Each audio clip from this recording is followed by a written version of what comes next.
Hello guys, தற்போது நடைபெற்று வரும் ஐசிசி மென்ஸ் T20 உலகக்கோப்பையில் பார்த்தீங்கன்னா நேற்றைக்கு நடைபெற்ற 2 போட்டியுமே விசித்திரமான போட்டியாக அமைந்துள்ளது. குறிப்பாக நேற்றைக்கு நடைபெற்ற முதல் போட்டியான ஆப்கானிஸ்தான் மற்றும் ஆஸ்திரேலியாவுக்கு இடையான போட்டியில் பார்த்தீங்கன்னா ஆப்கானிஸ்தான் அணி 21 ரன்கள் வித்தியாசத்தில் வெற்றி பெற்று முதன்முறையாக T20 வரலாற்றிலேயே ஆஸ்திரேலியா போன்ற ஜாம்பான் அணியை வீழ்த்தி வரலாற்று சாதனை பண்ணியிருந்தாங்க. மேலும் இந்த போட்டியில் ஆஸ்திரேலிய அணியை சேர்ந்த பேட் கமின்ஸ் ஆர்டிக் விக்கெட்டை வீழ்த்தியிருந்தார். மேலும் ஆப்கானிஸ்தான் தரப்பிலிருந்து ரகமதுல்லா குர்பாஸ் 60 ரன்களை விளாசியிருந்தார். இதன் காரணமாக பேட் கமின்ஸ் அல்லது ரகமதுல்லா குர்பாஸ் ஆட்டநாயகனாக தேர்ந்தெடுக்கப்படலாம்னு எதிர்பார்த்த நிலையில் யாரும் எதிர்பார்க்காத வகையில் குப்தீன் நைப் நேற்றைய போட்டியின் ஆட்டநாயகனாக தேர்ந்தெடுக்கப்பட்டிருந்தார். இவர் பார்த்தீங்கன்னா நேற்றைய போட்டியில் 20 ரன்கள் மட்டுமே விட்டு கொடுத்து 4 விக்கெட்டுகளை கைப்பற்றியிருந்தார். அது மட்டும் இல்லாமல் நேற்றைய இரண்டாவது போட்டியான இங்கிலாந்து மற்றும் யுஎஸ்ஏவுக்கு இடையான போட்டியில் பார்த்தீங்கன்னா முதலாவதாக களம் கண்ட யுஎஸ்ஏ அணி 115 ரன்களுக்கு அனைத்து விக்கெட்டுகளையும் இழந்திருந்தாங்க. பின்னர் 116 ரன்களை இலக்கா வச்சு களமிறங்கிய இங்கிலாந்து அணி 9.4 ஓவர்களில் 10 விக்கெட் வித்தியாசத்தில் அபார வெற்றி அடைஞ்சிருந்தாங்க. அது மட்டும் இல்லாமல் இந்த உலகக்கோப்பையில் முதல் அணியாக அரையிறுதி போட்டிக்கு தகுதி பெற்றிருந்தாங்க.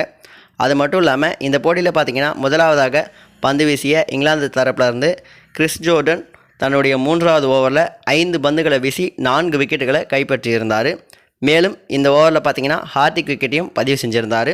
இரண்டாவதாக களம் கண்ட இங்கிலாந்து அணி தரப்பிலிருந்து கேப்டன் ஜாஸ் பட்லர் 83 ரன்களை விளாசியிருந்தார்.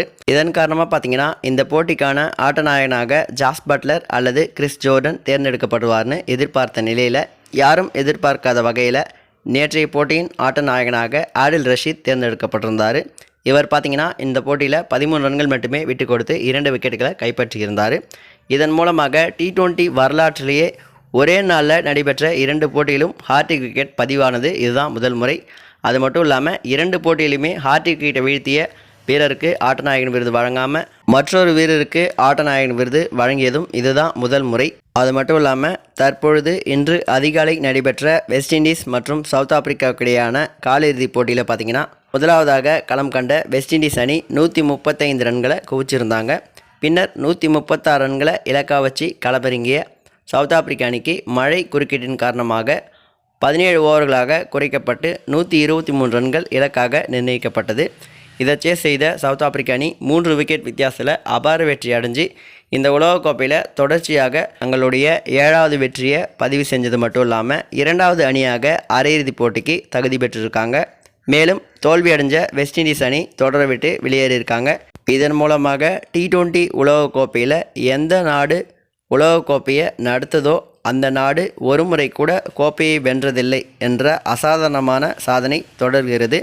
9வது T20 உலகக்கோப்பை நடைபெறும் இந்த தொடரில் இதுவரைக்கும் எந்த நாடு நடத்துதோ அந்த நாடு ஒரு முறை கூட கோப்பையை வென்றதில்லை. இந்த வருடம் பார்த்திங்கன்னா யுஎஸ்ஏ மற்றும் வெஸ்ட் இண்டீஸ் நாடுகள் நடத்துச்சு.